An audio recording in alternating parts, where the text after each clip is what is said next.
In this session, we will discuss JavaScript timing event. So now we discuss JavaScript timing event. So what's timing event?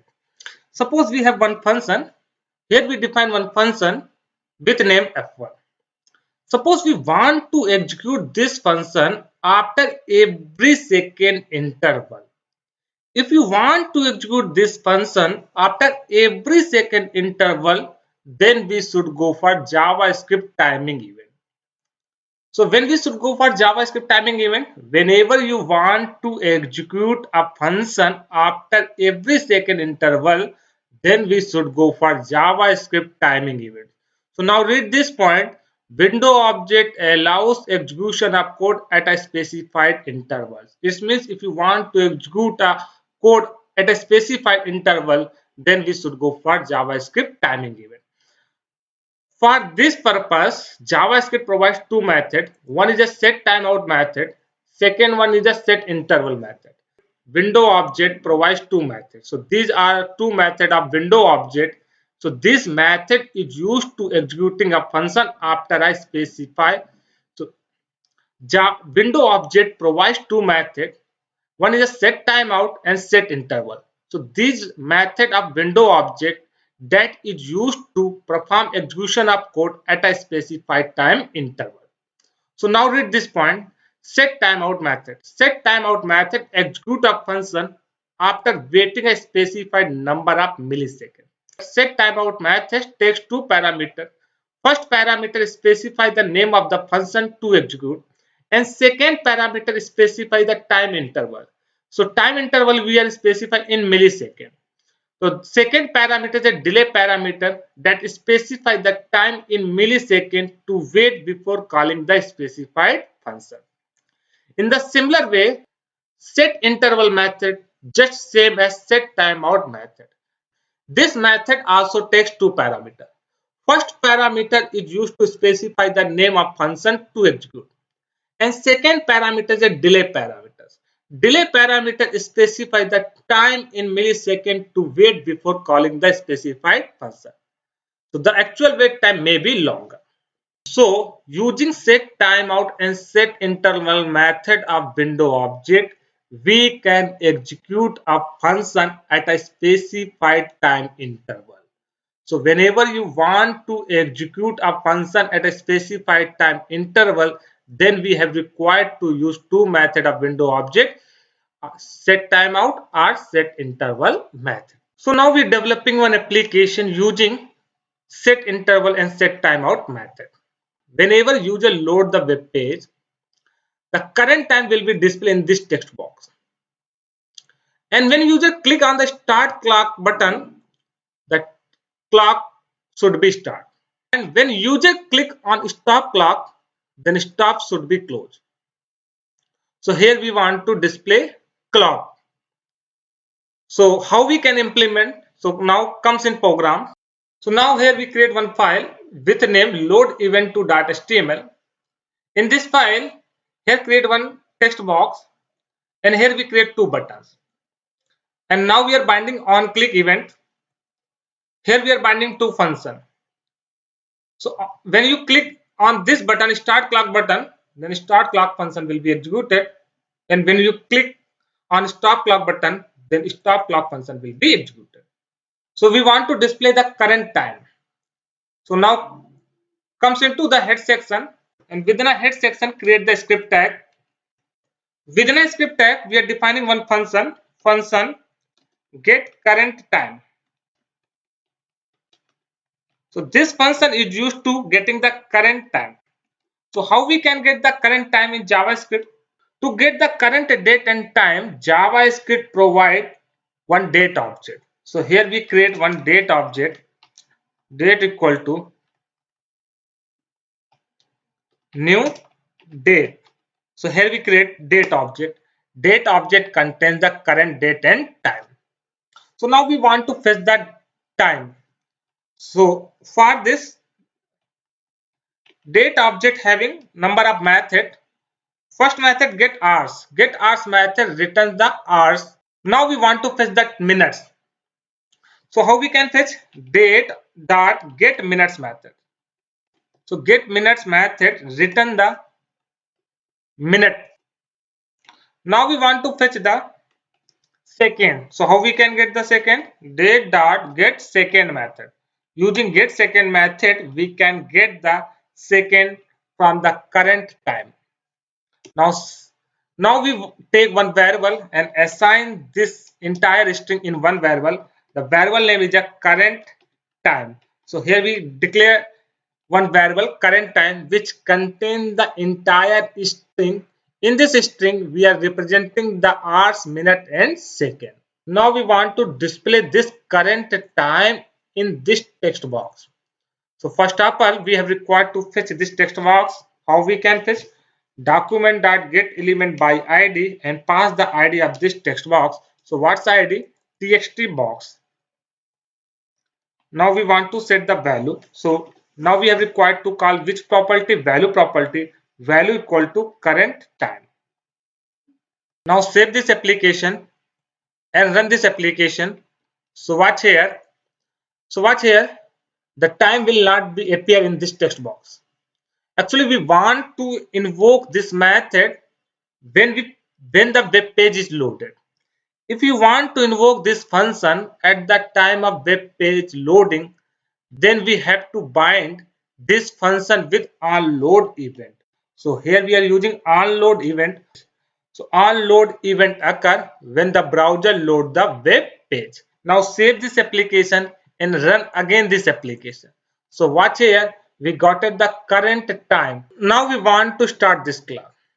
To start this clock, it means you have required to fetch the current time in every second. So now comes in program and check. So now here we want to execute this function in every second.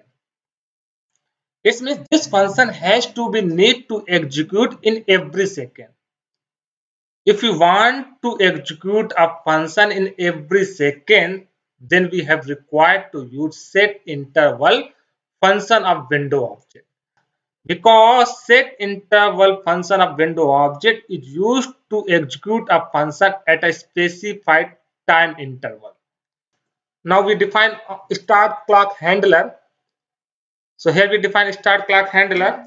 Now inside this function, we call which method? Set interval function. Set interval. And this function takes two parameters.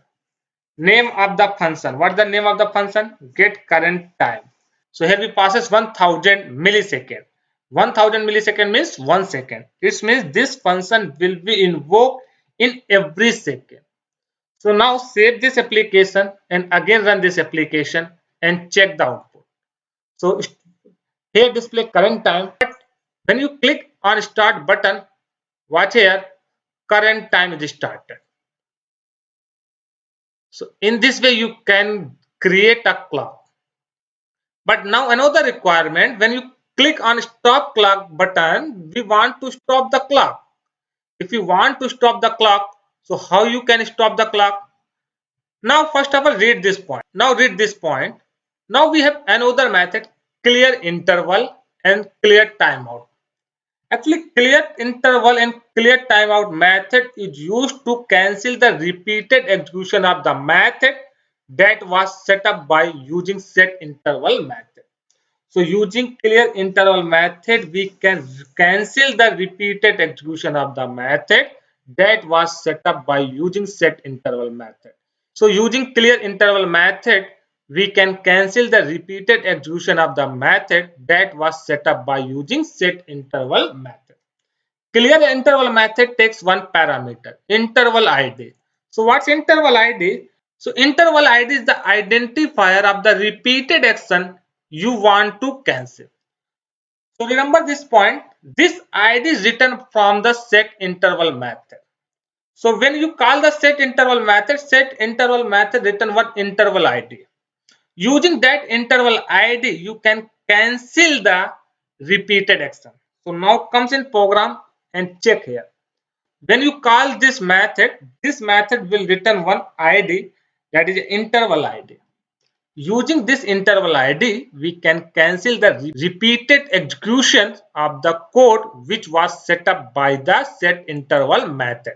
Here we define an interval ID variable inside the function, but here we are not declare this variable. Within a function, if you are taking any variable without declaration, that variable becomes global variable. So remember this point, this variable is a global variable. This variable value you can use outside the function also. Now we define another handler, stop clock handler.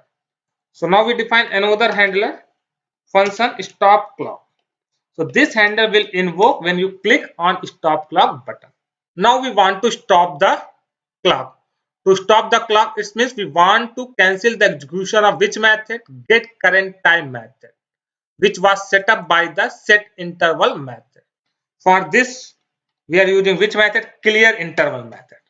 So clear interval method takes the interval ID which was written by the set interval method. This method takes interval ID which was written by set interval method and then stop the execution of the function which was set up by set interval method.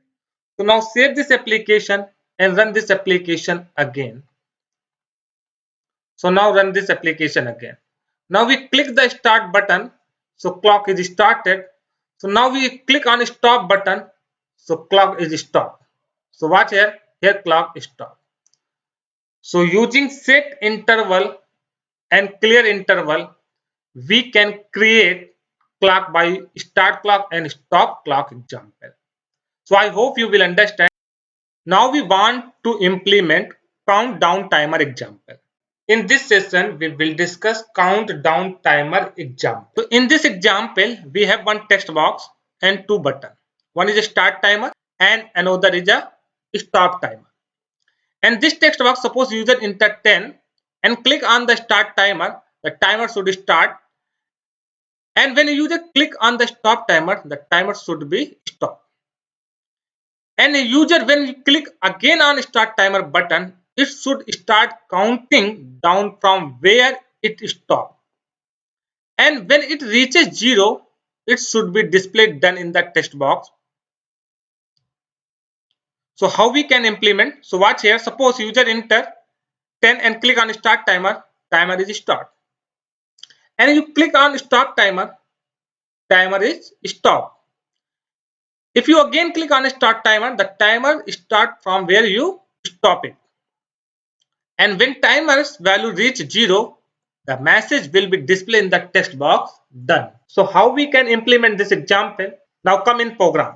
So now here we create one file with countdown timer.example. So in this file, here we created some HTML. Here create one text box and two button for start timer and stop timer. And now here we are binding on click event. And here we specify the name of the handler. This handler will be invoked when you click on the button. One is start timer and stop timer.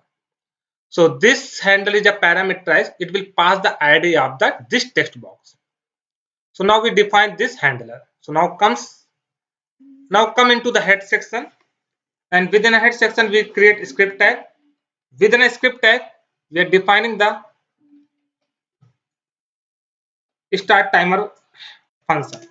Start timer. So this function is a parameterized function. It will take control ID.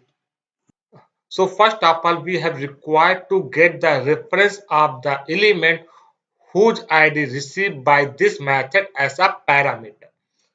So how we can get the reference of that element? By using document.getElement by ID method by specify ID of the element. So here we are specify the ID of the element, control ID, and take one variable here. Here we take one variable control which contain the reference of that element. Now after getting the reference of the element, we have required to get the value of this control. So how we can get the value of this control? So here we take one variable seconds which contain the value of this control. So control dot value property we have required to call on the control element. Now after getting the value, now we have required to change the value of second by 1. Here we need to decrement value of second by 1. So here, so now we decrement the value of second by 1. Seconds equal to second, seconds equal seconds minus 1. Now we have required to check if seconds value equal 0, then we have required to set in control done. So then we have required to set the control value as a done. Control dot value equal to done.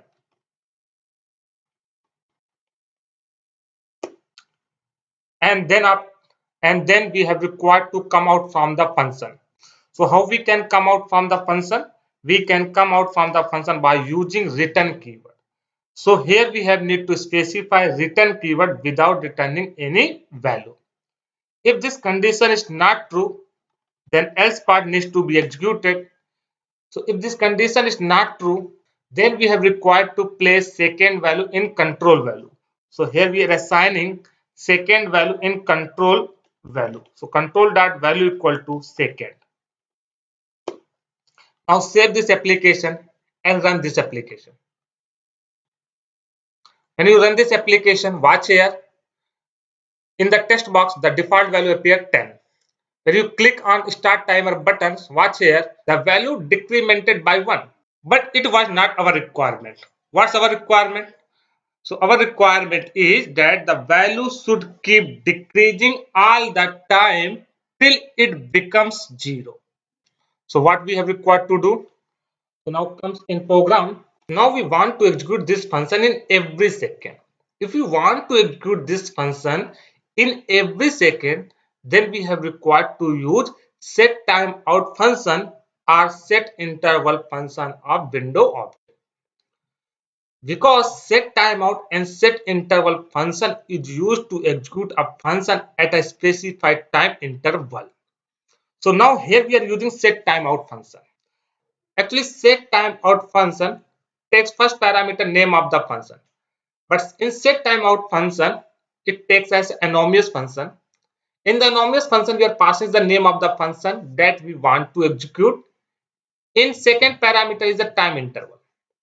So time interval here we passing 1000. 1000 millisecond means 1 second. It means this start timer function will execute in every 1 second.